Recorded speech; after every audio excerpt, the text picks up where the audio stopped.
Hi friends, రొటీన్గా ఇడ్లీ వడ టిఫిన్లు కాకుండా కొత్తగా బ్రేక్ఫాస్ట్ ట్రై చేద్దామా?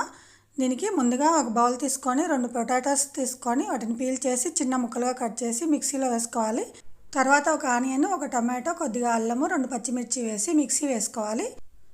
ఈ మిశ్రమాన్ని ఒక బౌల్లోకి తీసుకొని ఇందులో 1/2 కప్ సుజీ, 1/2 కప్ శనగపిండి వేసుకోవాలి.